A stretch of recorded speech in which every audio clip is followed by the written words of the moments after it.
gosses. J'irai à leur sommet montrer le peuple et sa force. Attaque est un essai qui fait peur à vos négoces et qui pourrait bien ruiner vos espoirs et vos forces. J'ai pas peur pour mon gosse, je suis pas le seul à en avoir fait au travers d'un monde féroce. Y a pas d'ambiguïté, maintenant qu'il est né, je peux pas le laisser évoluer dans un tel merdier.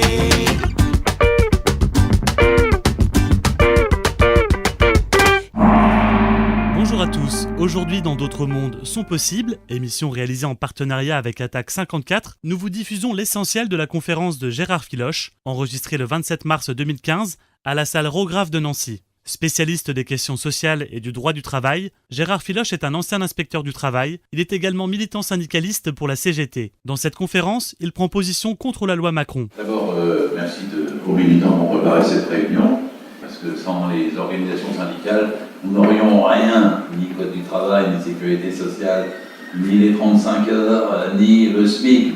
Et c'est dû à la mobilisation aussi, si on commence à comprendre l'ampleur de ce qu'est cette loi dite Macron. En fait, j'ai vu un sondage, ils disent 65% des Français approuvent la loi Macron, mais 90% ne savent pas ce qu'il y a dedans. Tout le monde croit que c'est une loi sur le travail le dimanche. Bien sûr, elle parle du travail le dimanche. Mais c'est comme le nez rouge. Ça empêche de voir le reste du visage. Il y a quelques articles sur le travail du dimanche et il y a 106 articles destructeurs sur le droit du travail et sur quantité d'autres droits que vous ne soupçonnez pas, tellement il n'y a pas eu d'information dans les grands médias. Ni TF1, ni France 2, ni aucune grande radio n'a voulu organiser des discussions sur... C'est antidémocratique de faire une loi où il y a 106 articles, où on vous fait passer la marchandisation du don du sang, des actions privées des hôpitaux, des privatisations d'aéroports, de gares demain, des changements fondamentaux dans l'organisation des logements sociaux, et la possibilité de les revendre à la découpe, aussi bien que du droit du travail, la casse de l'inspection du travail, la remise en cause des prud'hommes, la fin de la médecine du travail, la modification du droit pour le travail des enfants. Vous n'imaginez pas, c'est 106 articles. Moi, j'y travaille depuis la fin du mois de novembre et début décembre, et il m'arrive encore, en relisant la petite loi, parce que c'est comme un sac principe qu'on appelle le texte intermédiaire, je découvre encore de temps en temps des choses qui m'avaient échappé, tellement c'est rédigé aussi dans un style inabordable. Ça renvoie un article à un autre article qu'il faut connaître pour pouvoir déceler la difficulté. Et je suis passé, je vais m'attarder dessus tout de suite, je suis passé sur l'une d'elles plusieurs fois au début sans la voir. Personne peut travailler, même au Parlement. On dit parfois les députés n'ont pas été vigilants, mais une quantité des députés n'étaient pas formés pour voir un texte technocratique ambigu, roteur, pervers, toxique, comme celui qui est là. Parfois on me demande, comme le journaliste tout à l'heure, mais y a-t-il un article grâce à vos yeux? Non. Les 106 articles sont mauvais. Il n'y en a pas un qui est un aspect positif. Sauf que quand on vous dit, bah oui, mais quand même, on va contrôler davantage les routiers, ou on vous dit quand même, on va faire évaluer, je sais pas quoi, l'épargne salariale, les gens qui ne connaissent pas, il faudrait savoir. Bon, vous connaissez ce que c'est le code du travail qui caractérise un contrat de travail. C'est un lien de subordination juridique permanent. Un lien de subordination juridique, je fais mon cours de droit du travail comme inspecteur, un lien de subordination juridique permanent. Quand vous êtes dans une entreprise, il n'y a pas de liberté, il n'y a pas de citoyenneté, il n'y a pas d'égalité, vous êtes subordonné. C'est l'employeur qui décide de la naissance du contrat, de la gestion du contrat et de la rupture du contrat. Et parce que vous êtes subordonné, en échange de la subordination, vous avez des droits. Et ces droits, ce sont des lois de la République qui sont condensées dans le Code du travail. Même si le patron vous a rédigé un petit torchon du genre contrat de travail et qu'il y a des conneries dedans, elles ne valent rien.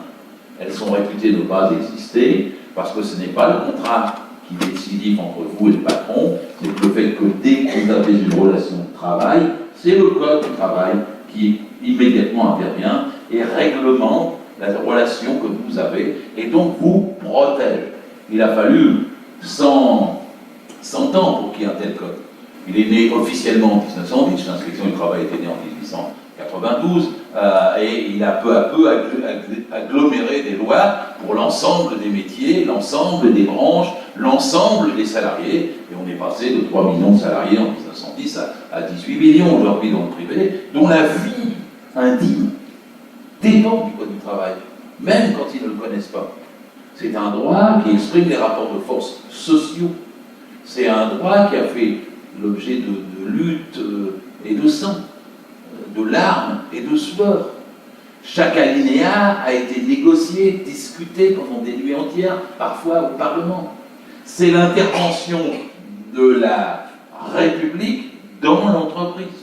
C'est ce qui fait l'état de droit dans l'entreprise. C'est-à-dire ce qui protège les humains de l'entreprise, qui protège les droits des humains de l'exploitation qu'il y a dans l'entreprise, ce qui protège de l'accident du travail, ce qui protège de la maladie, ce qui protège de du durée excessive du travail, ce qui protège du stress, ce qui protège du burn-out, ce qui protège de la mort au travail. Et tout cela a été codifié. Le Code du travail, c'est l'indice du degré d'une civilisation. C'est là qu'on voit comment un pays, une république, traite ceux qui produisent des richesses en son sein. Car ce sont les salariés qui produisent les richesses. Ouais, on vous dit n'importe quoi dans les médias, on dit un patron vous donne du travail. Un patron ne vous donne jamais rien. Vous lui vendez votre force de travail le plus cher possible, il vous l'achète la moins chère possible. Un jour, je disais ça, le ministre, il disait, oui, mais Filoche, il n'aime pas les patrons, et il dit qu'ils ne sont pas humains parce qu'ils exploitent. Mais pas du tout, ils sont très humains. C'est même pour ça qu'on parle d'exploitation de l'homme par l'homme. Parce que Bernard Cazeneuve avait dit, l'entreprise n'est pas un lieu d'exploitation. C'est quoi? C'est un dancing, l'entreprise? On y va pour faire la fête. Bien sûr qu'il faut être protégé par des droits dedans. L'autre jour aussi, je parle, je ne sais plus quel grand patron, on me dit oui, mais il fait vivre 50 000 personnes. Mais non, c'est 50 000 personnes qu'il faut vivre. C'est dans ce sens-là que les choses existent. Et on veut nous faire croire l'inverse, c'est qu'on nous fait des grâces, parce qu'on nous donne du travail. Mais le travail, c'est un droit. Le travail, c'est constitutionnellement attribuable à chacun de nous. C'est pas une concession, c'est pas un avantage, c'est pas une revendication, c'est légitime. Et le fait qu'on défende nos droits dans l'entreprise quand on a un emploi est aussi légitime. Je sais, les attaques sur le Code du travail ont lieu de partout. Pas seulement Macron. Vous avez vu Bayrou qui sort des paroles et des actes, le gros Code du travail, et qui dit regardez, c'est à cause de ça qu'on n'a pas d'emploi en France. Ce gars-là n'a jamais lu le Code du travail. Et d'ailleurs, jamais travaillé non plus. Parce que s'il avait passé la serpillière dans une cantine de sa circonscription, il aurait fait attention aux chaussures de sécurité qu'il pouvait avoir, aux manches à balai, pour ne pas avoir mal au dos. Il serait allé regarder la part du Code du travail qu'il protégeait. Mais il ne sait même pas que dans le Code du travail, il n'y a pas 3900 pages, comme il a dit, menti. Il vend 6 millions, 7 millions de téléspectateurs. Il dit ça fait 3990 pages, vous vous rendez compte? On est obligé de se défendre contre la grosseur du code. Il n'y a pas 3990 pages dans le code, il y a 675 pages de loi et 3300 pages de commentaires. C'est les éditions Dalloz qui choisissent de le faire ainsi. Ils mettent le glossaire, le sommaire, la jurisprudence, les arrêtés, les décrets, les commentaires, etc. Alors évidemment, ça fait 3300 pages en plus des 675 pages de loi. C'est comme si vous éditiez François Sagan, amendé par Marcel Proust. C'est pas parce que le code est trop gros. D'abord, le code n'est pas plus gros que tous les autres codes. Du commerce, des affaires sociales, l'affaire maritime, pénale, civile, tous les codes sont gros. Et puis on a 18 millions de salariés, il faut bien qu'il y ait des détails pour protéger dans chaque branche chacun des salariés concernés. Bon, et ensuite après même, il y a 10 articles qui servent au prud'homme. 10 sur la naissance du contrat, la rupture du contrat, les heures supplémentaires, les institutions représentatives du personnel. C'est pas trop. Tous ceux qui sont conseillers prud'homme le savent que c'est. Oh, alors c'est compliqué, mais non, c'est pas compliqué non plus. Plutôt quand c'est compliqué, c'est parce que les patrons l'ont compliqué. C'est parce qu'ils ont compliqué la définition du temps de travail effectif. C'est parce qu'ils ont compliqué. D'ailleurs, les contrats, c'est-à-dire les conventions collectives, quand elles sont écrites avec les patrons, sont beaucoup plus longues que le code du travail. Il faut 3 armoires pour les contenir. C'est pas seulement un gros code. Donc l'argument de. Et c'est terrifiant d'avoir à se défendre contre ça et d'avoir à défendre le code du travail. Il y a Bruno Le Maire, il dit qu'il faut le réduire à 150 pages. Il y a Jean-Marie Le Guen, il dit qu'il est répulsif pour l'emploi. Vous avez Gérard Larcher, il est président du Sénat, il a dit, écoutez-moi bien, il a dit, il y en a assez de ces ayatollahs de la Cour de cassation qui interprètent de façon salafiste les temps forts du Code du travail. Mais parce que pour eux, c'est ce qu'il faut détruire. Il faut déréglementer. Et ils disent que déréglementer fait de l'emploi, alors que nous savons tous que c'est l'inverse. C'est la loi qui fait de l'emploi. Si on ne vous compte pas vos heures supplémentaires et qu'on vous fait travailler 2 fois plus, c'est à la place d'un autre qui ne bosse pas. Et donc c'est la règle qui protège votre temps de travail, qui protège votre emploi. Si vous avez un bon code, vous aurez un bon boulot. Si vous avez un bon code, vous aurez un bon salaire. Si vous avez de bonnes lois, vous pourrez même lutter pour les améliorer et ça vous protégera du licenciement abusif. Donc là, je sais que je dis quelque chose d'évident dans cette salle pour vous tous. Et ce qui est évident, c'est qu'on doit se défendre aujourd'hui contre une espèce de marée insidieuse idéologique qui vise à déstructurer tous nos droits, à nous faire bosser le dimanche, à nous appeler maintenant le travail de nuit, c'est le travail en soirée, à nous dire qu'il faut licencier sans motif et qu'il ne faut pas qu'il y ait de difficulté de licencier si on veut embaucher. On dit pour que les patrons embauchent, il faut qu'ils puissent débaucher. Ah bon, ils pensent à ça quand ils embauchent, c'est leur première préoccupation. Et il faudrait déréguler. L'état d'esprit général du projet de loi Macron, c'est ça. Bon, c'est un anglo-saxon de culture, élevé dans la banque, une sorte d'ovni qui a survécu du 19e siècle à aujourd'hui. Il a dit « enrichissez-vous ». Ça, c'est Guizot. Il a dit aux jeunes « devenez milliardaires ». Il faut se moquer des jeunes quand même, pour dire ça. Hein. C'est quand même le désert des idéaux de proposer ça aux jeunes. Il vient de déclarer dans la BBC que les Britanniques avaient eu la chance d'avoir Madame Thatcher. Et qu'en France, on n'avait pas eu cette chance, donc il était obligé de faire ce qu'elle n'avait pas été fait. Je veux attirer l'attention sur une modification de la loi Macron qui est très difficile à faire passer dans un média. Hein. Personne ne nous invite à la TF1 ou à la France 2 pour le faire. Et pourtant, il s'agit d'une modification, je dirais, de nature théorique, fondamentale, par rapport à notre droit du travail tel qu'il est jusqu'à aujourd'hui, construit depuis un siècle. C'est la modification de l'article 2064 du Code civil. Alors l'article 2064, c'est celui qui dit qu'une relation de travail relève du Code du travail. Il l'enlève. Donc ça veut dire qu'une relation de travail peut ne plus relever du Code du travail. Donc elle relève du Code civil. Alors si vous me suivez, il faut tout de suite aller aux exemples. Je disais ça l'autre jour avec un taxi parisien. Je dis, vous êtes foutus avec la loi Macron. Vous avez intérêt à faire les blocages avec les taxis, parce que la société Uber Pro, qui est une société multinationale qui s'empare de tous les taxis des capitales européennes, elle passe des contrats avec ce qu'on appelle les VTC, voitures tourisme avec chauffeur. Et ces gars-là ne sont pas des salariés. Ils reçoivent un appel pour faire une course. La course leur est payée forfaitairement, et c'est à eux de se débrouiller pour leur cotisation sociale, ou pour toute leur autre activité. Et en fait, ils ont un statut d'auto-entrepreneur. Et la société Uber n'est qu'un centre informatique qui dispatche tout ça. Ils décident à un moment donné d'appeler quelqu'un, vous faites une course à 6h du matin, et elle est payée 6 €. Mais la même course, dans la nuit du 1er janvier et du réveillon du jour de l'an, elle est payée 250 €. C'est la société Uber qui décide du prix, et elle le décide de façon forfaitaire. Elle se goinfrera ainsi à toutes les heures de pointe avec des courses beaucoup plus chères, et d'autres avec le low cost, et ça sera sur le dos des VTC qui n'auront absolument rien à dire. C'est-à-dire que vous aurez donc des rapports qui ne seront plus de travail, qui ne seront plus du Code du travail, qui ne seront plus avec des bulletins de paye, qui ne seront plus avec des droits sociaux, qui ne seront plus avec des cotisations sociales, qui seront des relations de travail et qui relèveront du Code civil. Et quand il y aura un litige pour ce type de contrat, la loi Macron prévoit qu'il n'ira plus vers les prud'hommes. Il ira vers le tribunal d'instance. Et pour ne pas engorger les tribunaux d'instance, ils mettent en place des commissions arbitrales. Vous savez, les commissions arbitrales, c'est des commissions comme celle qu'on donne de 400 millions à tapis. C'est-à-dire vous désignez un groupe avec un patron, 2 patrons, un syndicaliste s'ils sont en forme ce jour-là, sinon quelqu'un qui s'avérera tout de suite un avocat compétent, et la commission arbitrale tranchera sur le litige sans qu'il y ait besoin d'aller au prud'homme, puisque ça n'est plus un contrat de travail. Et si parfois il y a une volonté de contester, de requalifier le contrat, ça ne sera plus possible puisque ça sera de gré à gré. C'est-à-dire qu'il n'y aura plus la subordination. Ce que je vous ai dit au début. Ça vient d'où, ça? Le MEDEF avait fait, il y a 4 ans, 2011, un colloque sur la soumission librement consentie. Pour essayer de remplacer la subordination par cette soumission, de façon à annuler la contrepartie à la subordination. Et on vous fait de l'idéologie autour de ça. Moi, quand je rentrais comme inspecteur dans les entreprises, il y avait souvent des DRH. Bonjour, monsieur l'inspecteur, je vous présente mes collaborateurs. Moi, je les ai toujours là, pourquoi ils ne sont pas déclarés, c'est des clandestins, vous avez pas mis sur le registre du personnel, qui sait? Ah non, monsieur l'inspecteur, ils sont salariés. Moi, à chaque fois, je disais, on ne peut pas être à la fois salarié et collaborateur. Parce que subordonné et collaborateur, c'est pas du tout pareil. Pourquoi vous appelez collaborateur? Même dans le gros code, il n'y a jamais le mot collaborateur. Alors pourquoi vous dites collaborateur?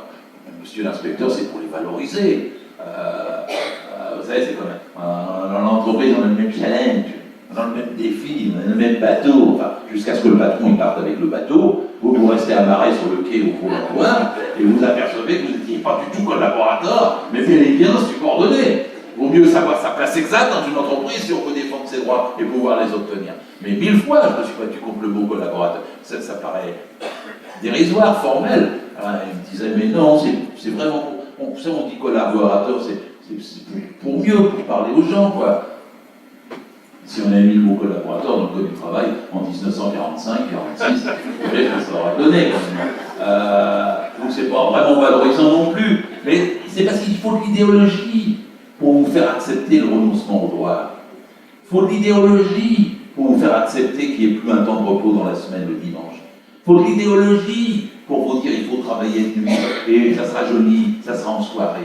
Il faut de l'idéologie pour dire qu'il faut faciliter le licenciement. Et tout ça parcourt toute la loi Macron. Toute la loi Macron. Et la preuve, ils disent, le dimanche, ce sera sur la base du volontariat. Mais il n'y a pas, je viens de le dire, de volontariat en droit du travail. Ça n'existe pas. Essayez de travailler le dimanche si votre patron ne veut pas. Essayez de ne pas travailler le dimanche si votre patron veut. Vous êtes volontaire? Oui, Michel, viens travailler les dimanches. T'es d'accord? T'es volontaire, hein, Michel? Mais si Michel n'était pas d'accord, il va lui arriver des pépins. Qui peut croire que c'est le volontariat qui l'emporte? C'est pareil pour ce qui a été à un moment donné dans la LI. Alors la LI, vous êtes tous avertis dans cette salle, c'est pas une sucette, c'est l'accord national interprofessionnel du 11 janvier. Il y a eu des beaux années en 1936 et en 1968, des accords nationaux interprofessionnels, mais là, la LI du 11 janvier 2013 était vraiment une catastrophe. Ceci dit, à un moment donné, on nous a vanté, on nous a dit, oui, mais dedans, il y aura un plancher pour les temps partiels à 24 heures, comme ça, il n'y aura plus de petits boulots. Ça concerne essentiellement les femmes, puisqu'on a 3 700 000 personnes à temps partiel, dont 85% de femmes et 80% de non qualifiés. Donc l'idée c'était, il y aura un plancher, ça sera dans le public social, on ne pourra plus embaucher les femmes moins de 24 heures par semaine, comme ça, elles auront un peu de sous, ça ne sera pas des trop petits emplois. Il y avait 6 dérogations déjà dans la ligne. Une dérogation pour les moins de 26 ans, les femmes de moins de 26 ans. Il y avait une dérogation pour les emplois particuliers, aux particuliers. Il y avait une dérogation pour celles qui avaient deux boulots déjà, pour pas qu'elles dépassent 35 heures. Il y avait une dérogation pour celles qui avaient 3-4 petits boulots déjà, pour qu'elles puissent continuer à les garder. Il y avait une dérogation au cas où la femme elle-même dirait, monsieur l'employeur, je ne veux pas travailler 24 heures. Et donc l'employeur pouvait, dans ce cas-là, si elle le demandait elle-même, ne pas faire 24 heures. Vous imaginez bien l'entretien d'embauche. Madame, je vous prendrai bien, mais je ne peux pas vous prendre 24 heures. Par contre, la loi permet, si vous faites une lettre demandant de travailler 10 heures, de vous prendre 10 heures. Alors la dame a fait la lettre.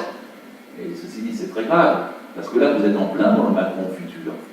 Vous avez le patron qui vous reçoit, monsieur, je vous prendrai bien, mais je ne peux pas payer le SMIC. Mais si vous me faites une lettre demandant un contrat de gré à gré avec moi, et que vous me demandez de travailler pour moins que le SMIC, nous aurons un contrat civil entre vous et moi. Nous n'aurons plus un contrat de travail, puisque mécaniquement le code du travail ne s'appliquera pas. Donc nous pouvons déroger au SMIC, vous et moi, dans un contrat de gré à gré, qui prend donc plus d'importance que la loi.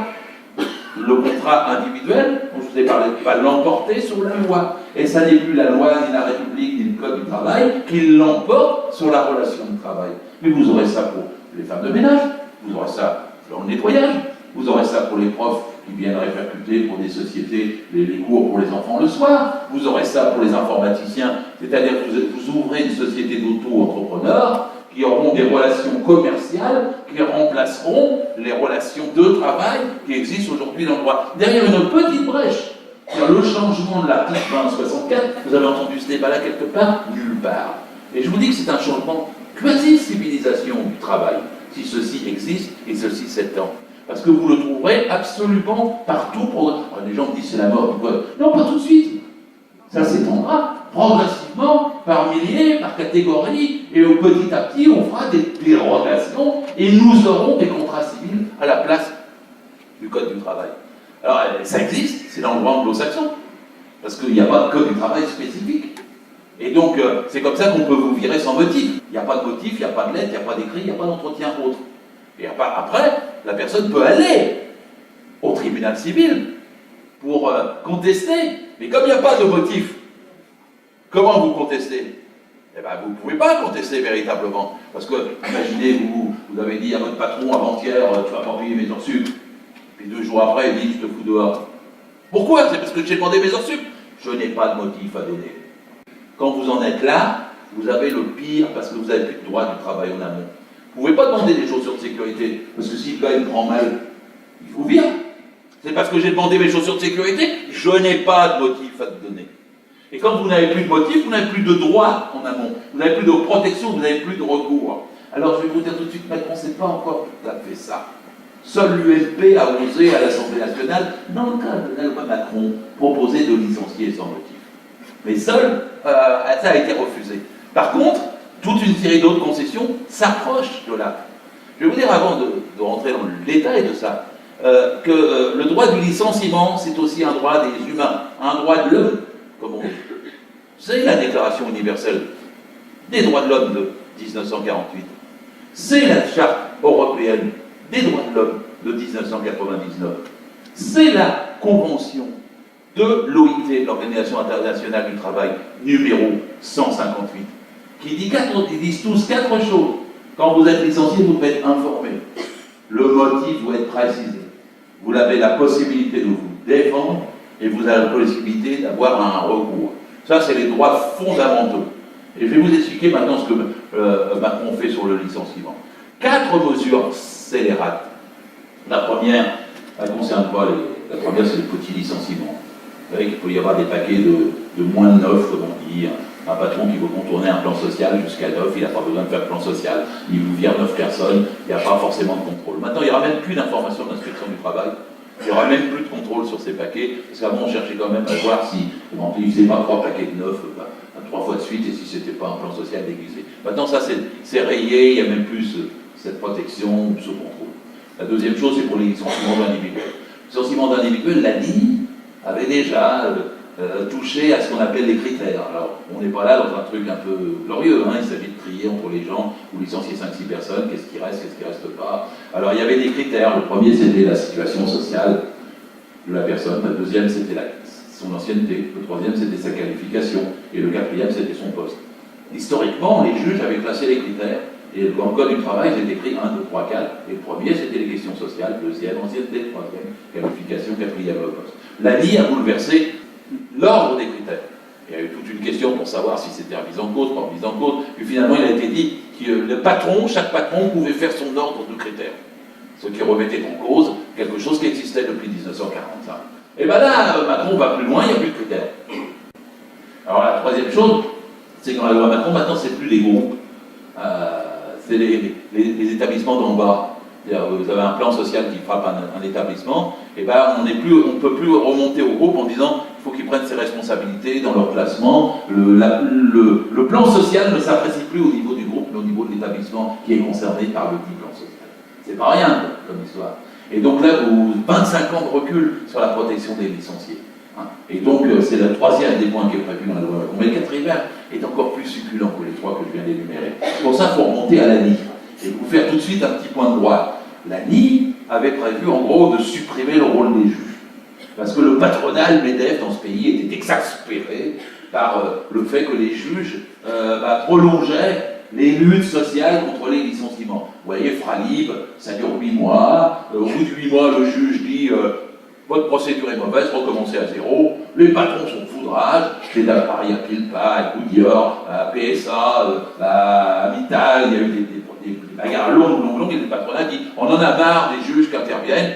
Alors la LI, puis la loi qui en est sortie le 14 juin 2013, a remplacé en gros les juges par des décisions des directs. Les directs, hein, vous savez tous ce que c'est pas les anciens directeurs du travail, ça n'a plus rien à voir. Avant, il y avait des directeurs du travail, des anciens inspecteurs qui s'occupaient du travail et de l'emploi. Maintenant, les directs, c'est des espèces de sous-préfets, des technos qui sont nommés par le haut, sans jamais avoir fait de contrôle d'entreprise ni de terrain, et qui sont là pour faire la politique du gouvernement et du ministère. Et le direct, c'est le directeur des entreprises, de la concurrence, de la consommation, puis du travail et de l'emploi. Et le direct, maintenant, il a un rôle décisif, puisque c'est lui qui homologue ou pas les plans sociaux qui lui sont présentés par les employeurs unilatéralement, puisqu'ils ne sont plus obligés de consulter le comité d'entreprise trois fois, mais une seule fois suffit, et sinon ils décident du plan, ils vont voir le direct. Et les directs ont reçu, c'était en 2013, j'ai mis du temps à l'apprendre aussi, c'était le 10-11 juillet 2013, après la loi du 14 juin, ils les ont convoqués, tous les directs de France, à l'Institut national du travail à Lyon, et ils leur ont dit, l'objectif est zéro refus d'homologation des plans sociaux. C'est un vocabulaire qui consiste à dire que vous acceptez tout ce que les patrons vous présentent. L'ordre était, il prétendait inverser la course du chômage, et en même temps il donnait l'ordre, faciliter tous les plans sociaux. D'ailleurs, vous avez qu'à remarquer, il y a moins de luttes dans les médias depuis cette période-là, 2013-2014, qui sont aussi spectaculaires que celles qu'il y avait, comme Fralib, ou etc. Parce que ça passe au direct, et le direct a ce qu'on appelle, c'est vicieux, un délai préfixe. Les gens ne savent pas ce que c'est un délai préfixe. C'est un délai qu'on ne peut pas dépasser, qu'on ne peut pas contourner et qui s'impose quoi qu'il arrive. Et donc vous ne pouvez pas prolonger la lutte, vous ne pouvez pas reporter l'échéance. Le délai est préfixe. Donc le direct a un délai pour décider. Et quand c'est décidé, ça ne va plus au tribunal, à la chambre sociale, ça va au tribunal administratif, puisque c'est une décision administrative et qu'on a basculé du droit dans le droit administratif. Et donc c'était fait pour que, en fait, les plans sociaux soient tous acceptés. Et il y a eu un souci, imprévu, que personne n'avait prévu, ni le patronat, ni ceux qui ont fait la LI, ni ceux qui ont fait la loi du 14 juin, c'est que les tribunaux administratifs, dont on pensait qu'ils avaient moins de moyens, qu'ils n'étaient pas concernés par le droit privé, qu'ils n'avaient pas l'habitude de juger des questions du travail, ils intervenaient sur les questions administratives et les questions de fonction publique, on pensait qu'ils allaient dire amen à toutes les décisions du direct. Et puis non. Non. Ils sont mis à casser à tour de bras les plans. Le tribunal administratif a cassé les décisions des directs par dizaines et par dizaines. Alors, on peut citer dans toute la France, alors les patrons là, se sont dit c'est impossible, on a échappé au juge social, et maintenant on est sous le juge administratif, il fait pareil. Alors la loi Macron perfectionne ce qu'il y avait dans la LI et ce qu'il y avait dans la loi du 14 juin. Elle vous dit, vous n'allez pas croire, que quand un plan social est classé par le tribunal administratif, cela n'a aucune incidence pour les salariés concernés, ils ne seront ni indemnisés ni réintégrés. Vous gagnez juridiquement votre combat auprès du tribunal contre un plan social boursier arbitraire et ça n'a aucun effet pour vous. Vous pouvez ne pas y aller, vous pouvez y aller, ça n'aura aucun effet, même si justice nous est rendue, même si vous aviez raison, ça ne vous permet ni indemnité ni réintégration. C'est un peu brutal comme chose, mais c'est ce qu'il y a dedans. Et donc, vous avez une suite à ça. Parce qu'ils veulent arriver au licenciement sans motif. Ils veulent arriver. Ce n'est pas complètement inscrit dans ce que je viens de vous raconter, mais ils veulent y arriver. D'ailleurs, cherchez, qu'est-ce que c'était le contrat de nouvelle embauche 2020 en 2005 ? C'était licenciement sans motif pendant 2 ans. Qu'est-ce que c'était le contrat première embauche ? Il a eu des difficultés. Sinon, licenciement sans motif pour les jeunes pendant 2 ans. Qu'est-ce que c'était la rupture conventionnelle ? La rupture conventionnelle, c'est la rupture d'un contrat sans motif de gré à gré. On essaie de vous faire croire que les 2 personnes sont à égalité. C'est pas vrai. Il y en a un qui est subordonné à l'autre quand on signe. Et donc, l'autre, il lui a dit avant, bon, si tu signes pas, de toute façon, je te mets dans un placard, ou si tu signes pas, je te rends la vie difficile, ou tu voulais faire tel boulot, je te le ferai plus faire, ou je vais te buter là. Bon, la personne signe, en disant je vais avoir mes droits, je vais m'en sortir ailleurs. Puis une fois qu'elle a signé la rupture conventionnelle, il y en a 1 million par an. 1 million par an. C'est le plus grand plan part social de ce pays. On a 6 millions de chômeurs, et chaque année, depuis 2008, depuis la loi sur la rupture conventionnelle, la loi Bertrand, chaque année, depuis 2008, il y a 1 million de personnes qui signent la rupture individuelle de leur propre contrat dans des conditions où ils n'ont pas de reclassement, pas de sécurité, où il n'y a pas de plan social. C'est une rupture sans motif. Quand ils arrivent au pôle emploi, on leur propose un boulot, et c'est eux qui peuvent donner un motif pour refuser le boulot. Je vous signale qu'on n'est pas assez insurgé contre ces sujets-là. Parce que ce qu'ils veulent arriver, c'est à la totale, comme on dit, hein. Licencier sans motif, sans papier, sans rencontre, sans entretien préalable, parce que c'est le but. C'est déjà largement inscrit dans une loi qui vous dit, quand vous gagnez contre votre licenciement, ça ne change rien. Vous écoutez l'essentiel de la conférence de Gérard Filoche, enregistrée le 27 mars 2015 à la salle Rograve de Nancy. Alors, je vais vous finir un peu patron, parce qu'après, aussitôt, qu'est-ce qui disparaît dans Macron? Le droit pénal du travail. Le droit pénal du travail, c'est le droit d'envoyer un patron correctionnel quand il est délinquant. Je vais vous dire que des délits patronaux, il y en a beaucoup. Hein. Un jour, j'étais en Bretagne, j'ai dit un patron sur deux était un délinquant. Alors, je rentre à Paris, l'AFP m'appelle, me dit vous avez dit ça, je dis oui, je me suis trompé, c'est plus d'un sur deux. Ben oui, écoutez, ne pas payer les heures supplémentaires, c'est un délit. Ça n'est pas du domaine contraventionnel, c'est du domaine délictuel. Ne pas respecter la durée maximale du travail de 10 heures par jour, c'est un délit. Un patron qui vous fait travailler plus de 10 heures par jour est un délinquant. Un patron qui vous fait, je vois que vous en connaissez beaucoup, un patron qui vous fait travailler plus de 48 heures par semaine, c'est un délit. Moi, je rentrais comme inspecteur du travail dans une banque le soir. Pour rentrer dans une banque le soir, je photocopiais ma carte de service. Il y avait écrit « Quiconque fait obstacle à un inspecteur du travail risque de 20 000 à 200 000 euros d'amende et de 2 mois à 2 ans de prison. » On rouvrait. Bon. Et qu'est-ce que je trouvais après? Des cadres qui travaillaient pour la 11e heure ou la 12e heure de la journée. Bon, alors il y avait des cadres qui disaient « Mais c'est mon choix, j'aime mon métier, vous voulez m'empêcher de travailler, mais c'est comme ça qu'on coule la France. » Voilà, comme ça. Il n'y avait rien. Il y avait des cadres syndiqués, c'était du genre, c'est pas trop tôt, monsieur l'inspecteur, ça fait 3 semaines qu'on vous attend, pour ce contrôle, vous voyez bien qu'on travaille 12 heures. Et je ne disais rien non plus, j'allais voir le patron, je disais, monsieur, j'ai trouvé des cadres, chez vous, là, dans la banque, qui travaillent 12 heures, aujourd'hui. Ah bon? Je ne savais pas. Il y avait d'autres versions, c'était, ah bon? Ils s'organisent mal. Ou alors vous aviez, ah non, pas chez moi, il y a un chef de service, vous lui demandez l'autorisation pour me faire des heures supplémentaires. Je disais, j'en ai rien à faire, je viens de constater, ils font 12 heures, c'est vous qui êtes responsable, parce qu'ils sont vos subordonnés, donc c'est à vous que je vais faire le procès verbal, pour vous envoyer en correctionnel, de façon à ce que le juge vous condamne, avec des amendes qui seront multipliées par le nombre de salariés concernés, et par le nombre d'infractions que j'ai constatées. C'est la subordination, le droit, et la sanction. C'est ça. Et bien ça va être fini. Parce que ça va être remplacé, peu à peu, par plaider coupable. Alors pour ceux qui n'ont pas l'habitude du droit américain, c'est normal, chez nous, le plaider coupable, c'est pas ce qu'il y a de mieux, c'est celui où vous dites je reconnais avoir tué parce que sinon ils vont me mettre 15 ans et si je négocie tout de suite, je vais avoir 8 ans. Et surtout si je suis noir, j'ai plutôt intérêt à négocier, même si j'ai pas tué. Alors, vous avez un très bon polar qui s'appelle La défense Lincoln de Kennedy, si vous voulez le lire, avec le film, qui explique très bien le plaider coupable. Le plaider coupable, c'est quand le patron, au lieu d'aller en correctionnel sur le procès verbal de l'inspecteur du travail, il sera convoqué par le direct autour du bureau, et on parlera entre gens du monde, et on dira monsieur, vous êtes en infraction.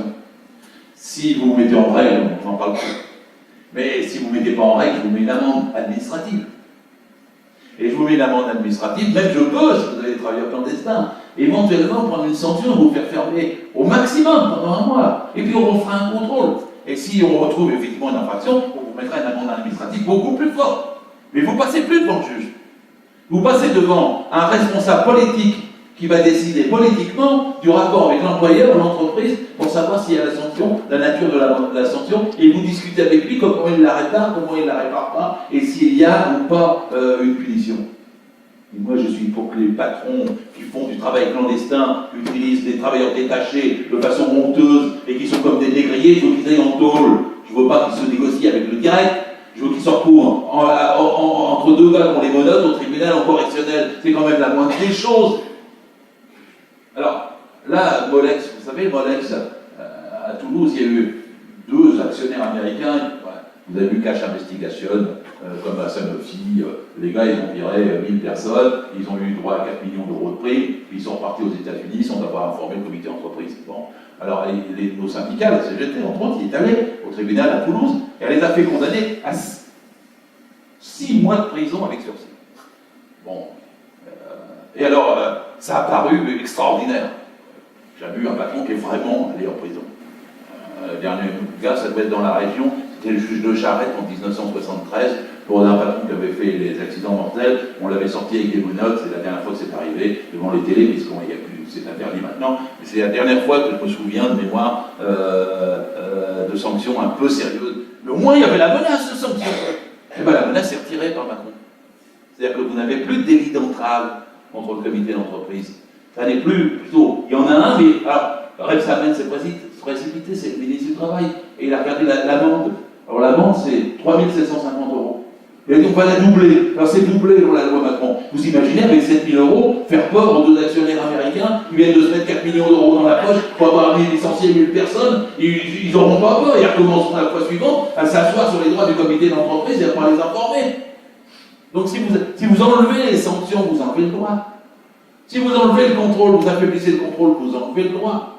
Donc quand vous enlevez le droit, le comité d'entreprise existera moins. Et d'ailleurs, le projet ultérieur, c'est de le faire moins exister, de le fusionner avec le CHSCT et avec les TP, et de faire qu'il n'ait plus les calendriers et les agendas avec les informations que les employeurs devaient obligatoirement lui donner semestriellement ou trimestriellement. Donc le processus est en route, c'est la suppression du droit pénal du travail pour remplacer par un plaidé coupable, et ça aura des effets négatifs pour tout. Surtout pour le travail clandestin, surtout pour les cas où il y aura des fautes inexcusables de l'employeur dans des accidents mortels, surtout dans les cas où vous aurez des infractions de grande importance sur le plan économique. Bon, voilà. Alors, il n'y a pas ça, il faut toujours prud'homme. Ça, vous le savez, il faut toujours prud'homme. Ils ont supprimé les élections prud'homme en novembre dernier.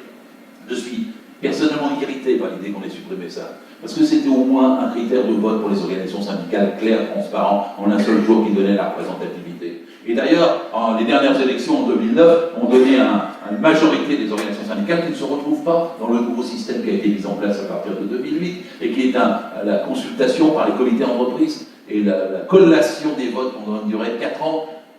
Les gens, quand ils votent pour les comités d'entreprise, ils ne votent pas pour la représentativité syndicale nationale, ils votent pour des choses qui peuvent se passer dans leur entreprise. En 4 ans, c'est un temps étalé, la conscience est différente, les votes sont différents, en plus les votes ne sont pas fiables. J'ai reçu longtemps les papiers CERFA avec les résultats des votes, avec les erreurs qu'il pouvait y avoir dedans. C'est collationné par les DRH, c'est centralisé par la Direction Générale du Travail, et au bout de 4 ans, vous avez un résultat. Ça a été le cas le 31 mars 2013, donc vous annonce une représentativité syndicale qui est exactement l'inverse de celle qui avait été donnée à l'élection prud'homme de 2009.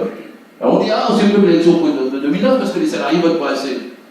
Il y a eu 34,5% de votants. Si on se met à supprimer toutes les élections où il y a 34,5% de votants, il ne va plus en rester beaucoup. On a dit, oui, mais c'est parce que ça coûte trop cher. Ça coûte 4,77 € par vote.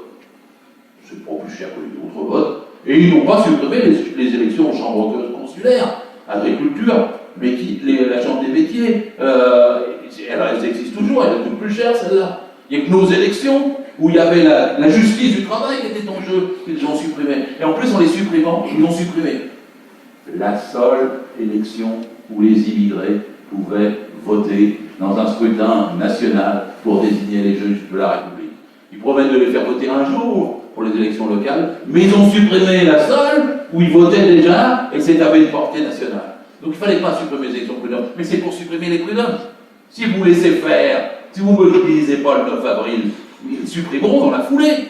Parce que la multiplication des commissions d'arbitrage, des commissions participatives, des négociations préalables avant que le juge prud'homme intervienne. Le fait qu'il n'y ait plus qu'un salarié au lieu de 2, un patron au lieu de 2, qu'on insiste sur le juge départiteur et que celui-ci, c'est une forme d'écheminage, comme on dit techniquement, va prendre le pas petit à petit sur la justice prud'homale elle-même.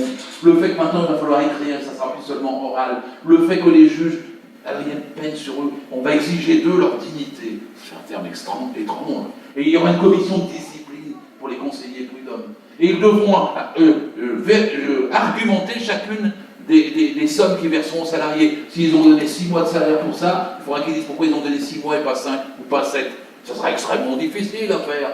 Et donc en vérité, c'est un système de paralysie des prud'hommes. En plus, Macron ment, bien sûr. Il dit que c'est parce qu'ils sont embouteillés. Mais moi je sais comment désembouteiller les prud'hommes. C'est de rétablir le tiers de prud'hommes qui ont été supprimés par Rachida Dati il y a 5 ans. Parce que là, vous réglerez en grande partie le problème. Je sais comment faire pour les prud'hommes. C'est qu'il faut arrêter justement le blocage patronal qui à chaque fois renvoie un juge départiteur. Il ne faut pas mettre plus de juges départiteurs qui sont moins nombreux et qui trancheront plus tard et qui font que la cour sera de plus en plus embouteillée. Et qu'on sera donc en amont sur des commissions d'arbitrage qui feront obstacle et à la fin, finalement, plus personne n'aura accès aux prud'hommes. Il n'y aura plus d'élection, vous n'aurez plus accès aux prud'hommes, il y aura moins de juges, ce sera plus professionnel et vous n'y arriverez plus jamais. C'est ça le fond. C'est un étouffement comme par un boa constrictor. Ne croyez pas qu'ils sont sauvés, ils sont seulement leur mort et seulement reculés. Ben, c'est dans la loi Macron. Vous avez entendu une télé vous expliquer ça. Vous avez entendu TF1 vous expliquer ça. France 2, vous avez vu des millions de gens comprendre qu'on est en train de changer leurs droits fondamentaux et on ne leur explique même pas. Alors il y a l'inspection du travail, Je ne vais pas vous embêter, je suis évidemment après 30 ans d'inspection du travail. Tout corps plongé dans les entreprises reçoit une poussée égale au volume d'exploitation constaté. J'ai dû visiter à peu près 9 à 10 000 entreprises en 30 ans. Si je n'avais pas été militant avant, ça m'aurait fait devenir.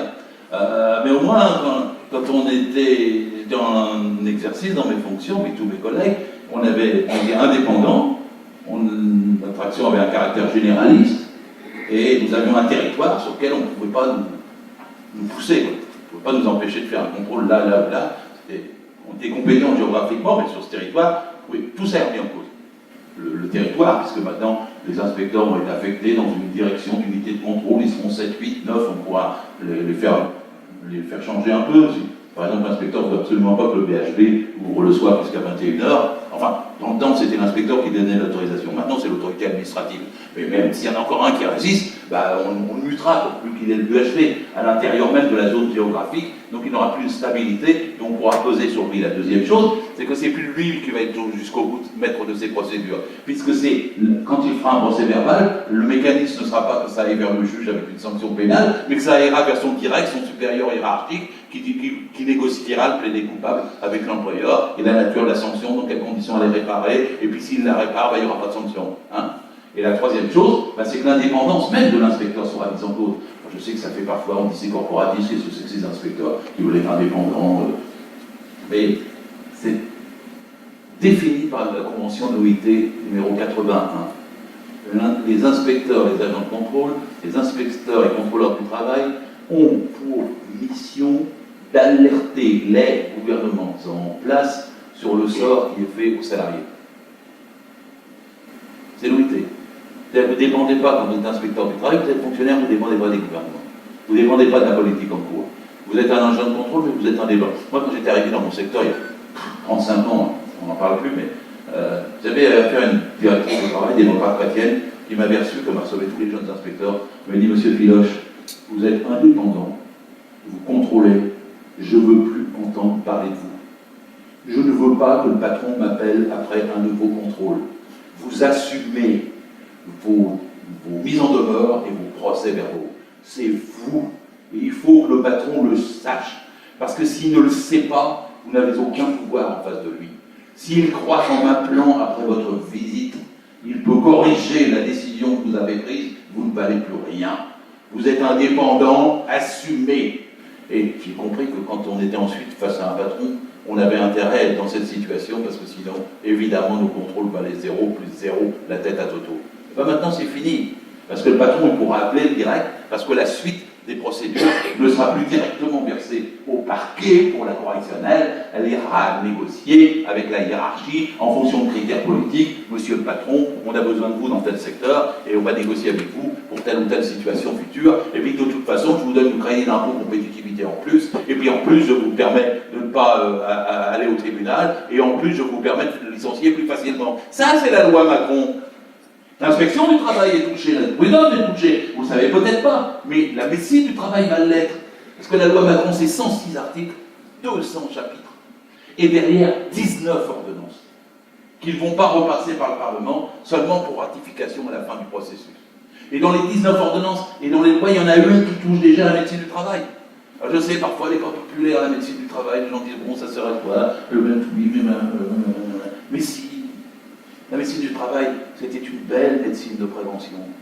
C'est une spécialité, comme on est pneumologue, comme on est pédiatre. Il faut connaître l'entreprise, son atmosphère, l'éclairage, la chaleur, la machine dangereuse, la chaise qui est bancale, le stress, la durée réelle du travail. Le médecin est lié, il y a une médecine du travail. Maintenant, on s'est envoyé au médecin généraliste, mais il recevra, il vous écoutera, s'il est de bonne foi, et le machin, il donnera ce qu'il peut, mais c'est pas, ça ne remplace pas. La prévention, c'est d'être présent au comité d'hygiène, sécurité, conditions de travail. La prévention, c'est de pouvoir rentrer dans un service, c'est de faire une feuille de risque, c'est de pouvoir, quand on reçoit les salariés, savoir quel est l'environnement autour, même s'il y a le secret médical et le médecin du travail, ils ont été absolument battus les uns après les autres. Au lieu de 6 000, je crois qu'il y a 1600, 1800 postes qui ne sont pas remplis. Ils ont découragé les gens de faire médecine du travail. Ils ont mis du numerus clausus et ensuite, après, ils ont enlevé les moyens, même les moyens de faire la visite, les appareils techniques qu'il faudrait. Et ils disaient tout. avec la médecine scolaire, depuis la guerre, c'était une belle médecine de prévention. Là, vous aurez tous les 4 ans, au moins, vous aurez obligé d'aller faire une visite de votre généraliste. Qu'est-ce que c'est la prévention tous les 4 ans? Avant, c'était tous les ans, ils ont passé tous les 2 ans, maintenant tous les 4 ans. C'est mort! C'est mort!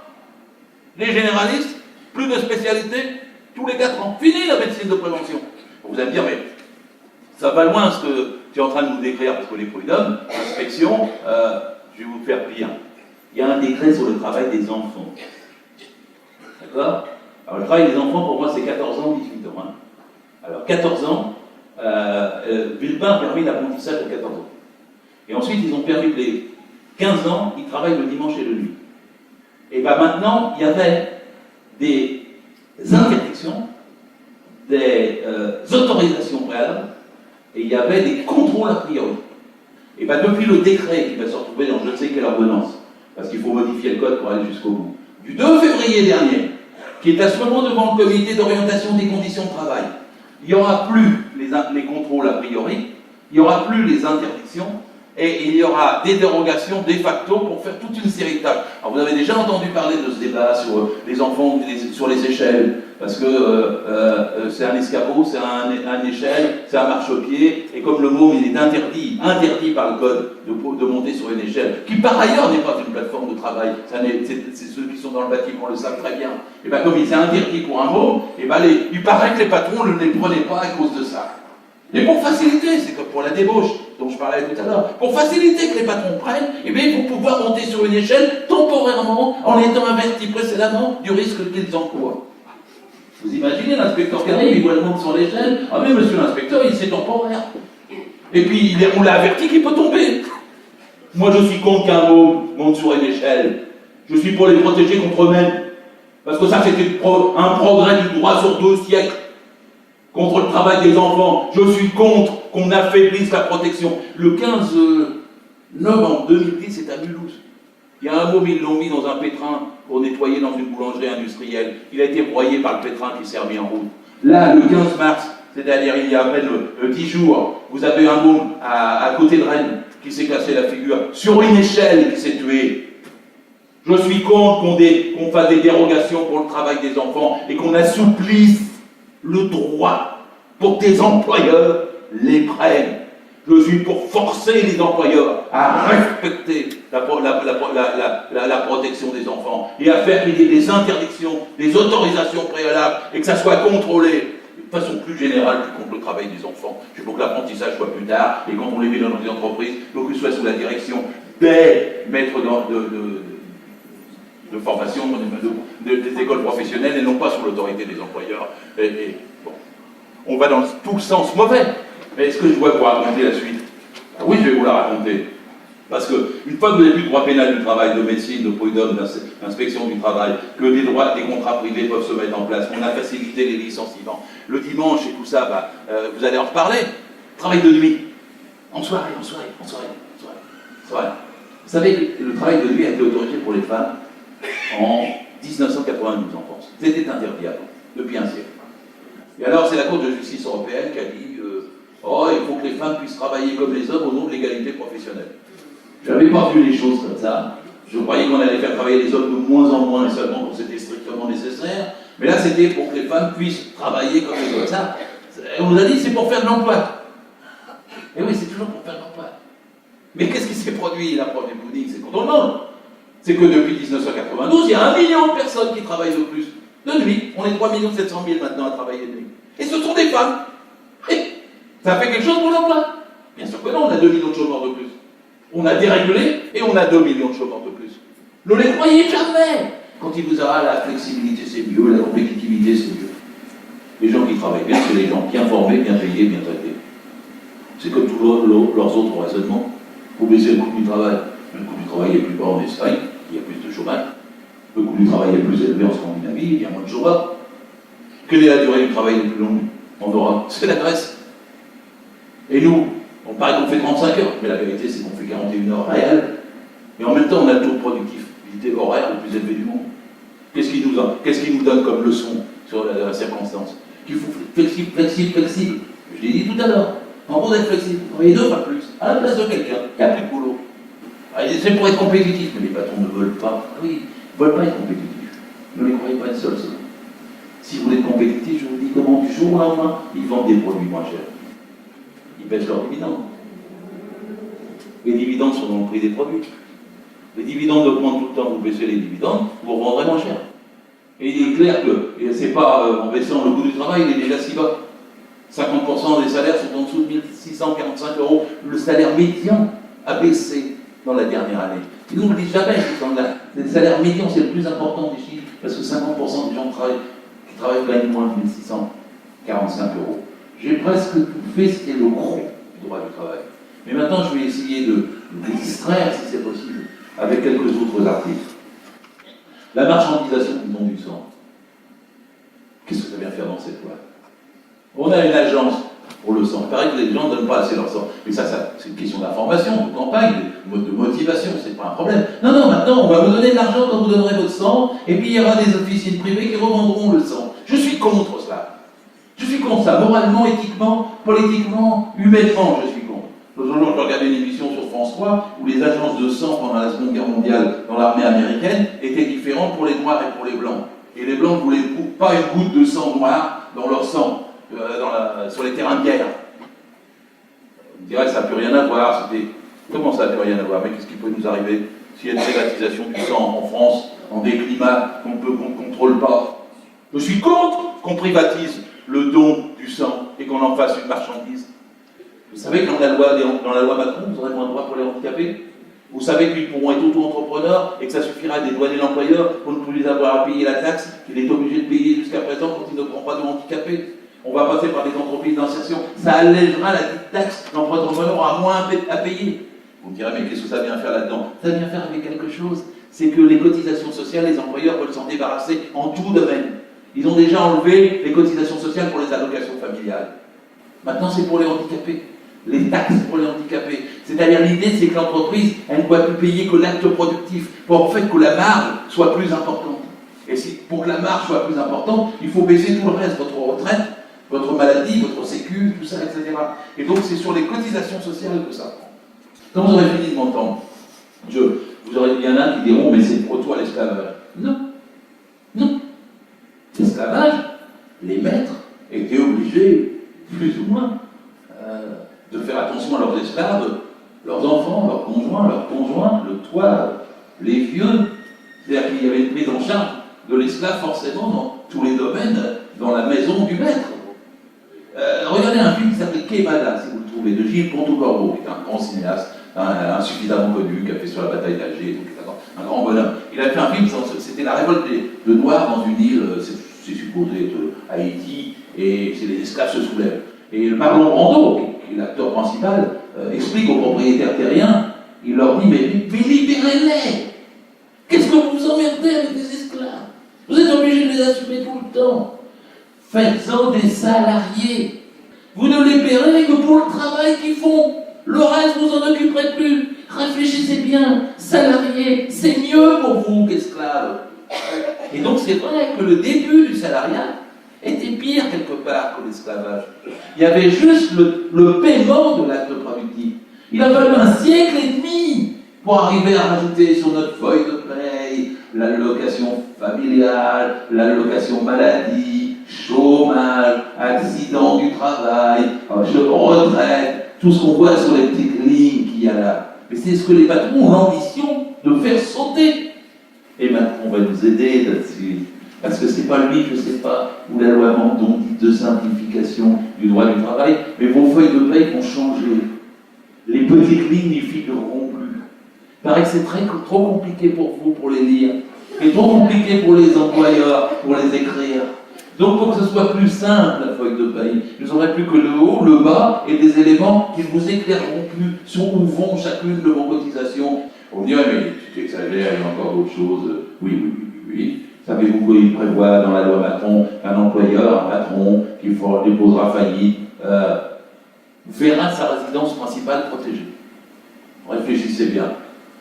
Chaque année, il y a 60-65 000 entreprises qui ferment. Il y a aussi 60-65 000 entreprises qui ouvrent chaque année.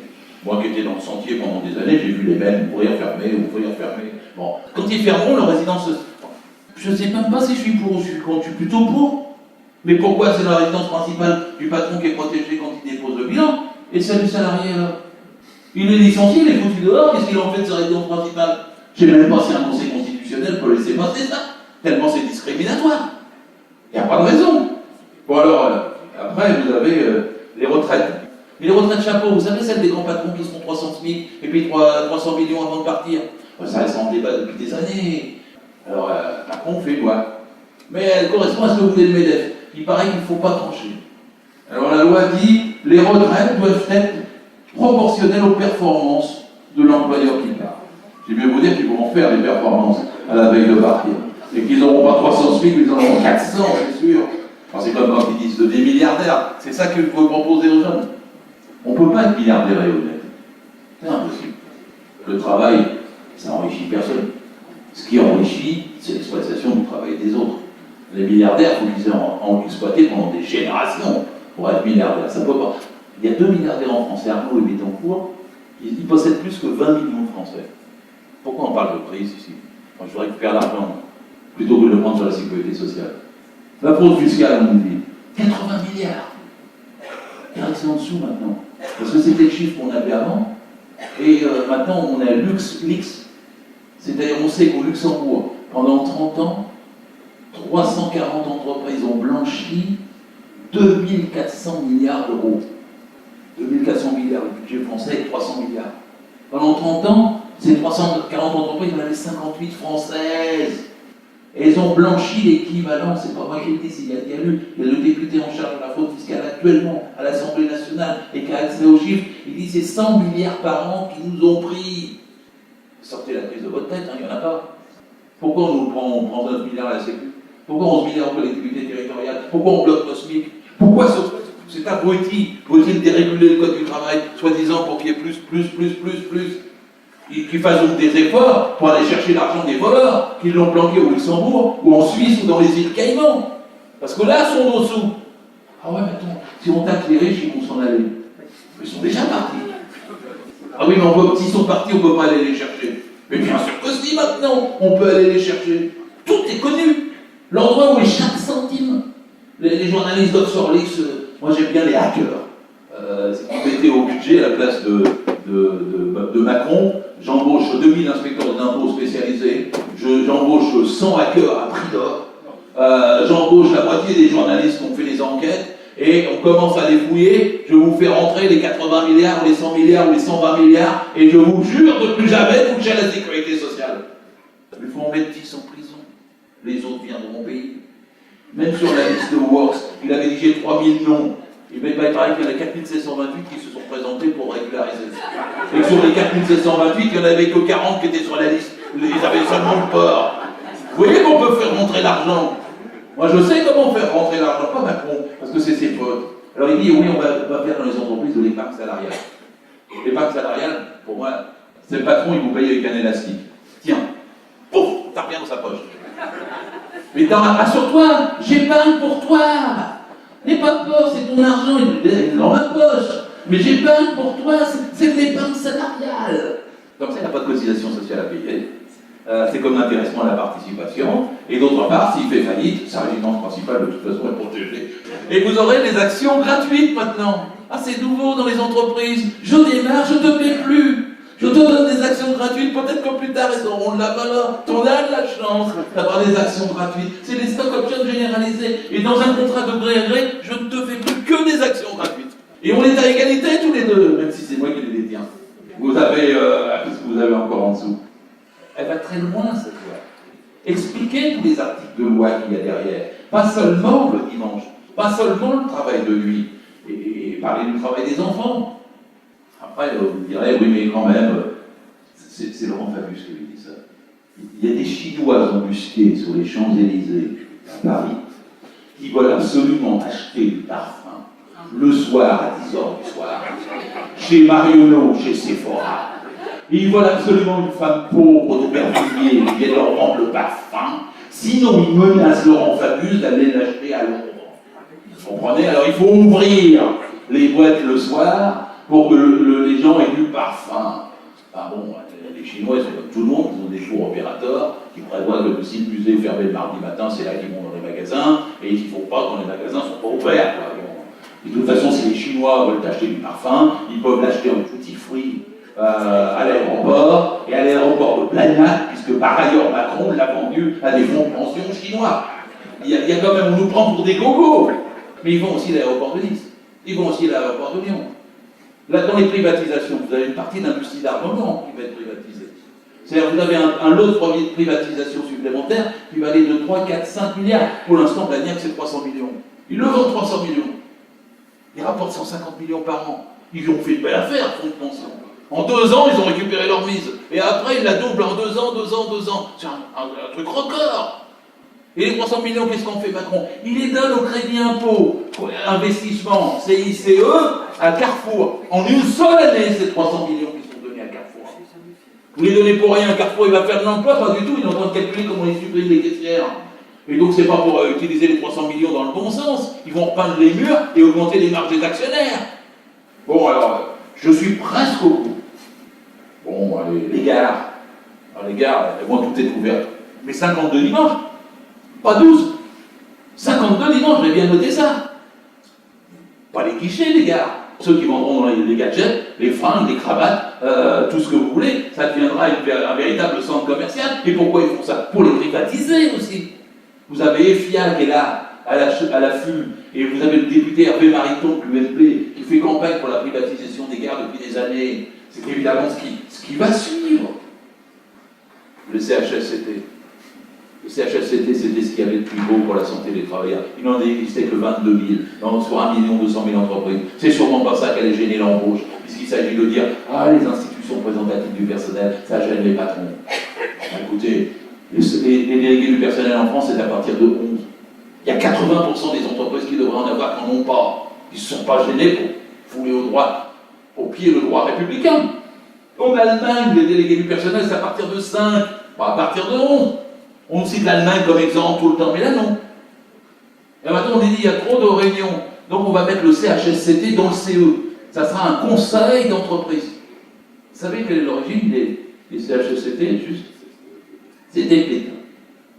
Parce qu'il avait fait des comités, c'était des comités d'entreprise première mouture, il y avait des comités patates. C'est-à-dire que c'était par l'entreprise que les gens recevaient leurs bons de rationnement pendant la guerre. Et donc c'est l'origine des comités d'entreprise. Mais il y avait des accidents du travail, et jamais le point accident du travail n'arrivait à l'ordre du jour des comités de patates. Parce qu'on parlait patates. Et donc ils ont fait le CHS, le comité hygiène sécurité, qui après-guerre a pris une expansion et qui a été métamorphosé positivement par les lois Auroux de 1982, qui a rajouté des conditions de travail qui permet d'aborder toute une série de choses ayant trait à la santé du salarié dans l'entreprise. Si vous réintégrez le CHSCT dans le comité d'entreprise, je l'appelle plus patate, mais si vous le réintégrez, il n'y aura jamais personne à l'ordre du jour. Ça sera le dernier point, ça sera celui qui ne sera pas abordé. On aura parlé de toutes les autres quand le temps sera fini. Et c'est pour ça qu'il ne faut pas le supprimer, il faut le développer. Moi, je milite pour que le CHSCT soit élu. Je milite pour qu'il ait un budget. Je milite pour que la formation soit plus poussée. Je milite pour qu'au lieu d'avoir 2 heures de délégation, il en ait 20. Pour qu'au lieu d'avoir une réunion tous les 3 mois, il y en ait à chaque accident du travail.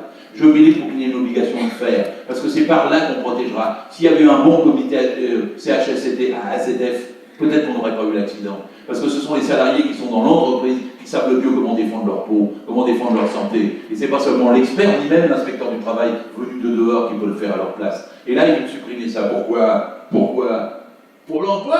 Non! Pour faire plaisir à un droit anglo-saxon et déréguler dans notre pays tout ce qui gêne. Paraît-il, le développement économique. Notre philosophie est exactement au contraire. On est pour le respect des salariés, pour que l'humain soit bien traité. Plus il y a de droits, plus on produit. On n'a pas besoin d'être à la schlag. On n'a pas besoin d'être menacé. On n'a pas besoin d'être dépuni. On n'a pas besoin de soumission librement consentie. On sait que dans l'entreprise, on est subordonné. Mais en échange, on veut du respect. Mais en échange, on veut des droits. Et c'est ce que Macron veut vous enlever. Militez, s'il vous plaît, contre cette loi. Et soyez présents le 9 avril. Merci de votre attention. Vous venez d'écouter l'essentiel de la conférence de Gérard Filoche, enregistrée le 27 mars 2015 à la salle Rograve de Nancy, dans votre émission D'autres mondes sont possibles, en partenariat avec Attaque 54. On se retrouve le mois prochain. D'ici là, restez mobilisés.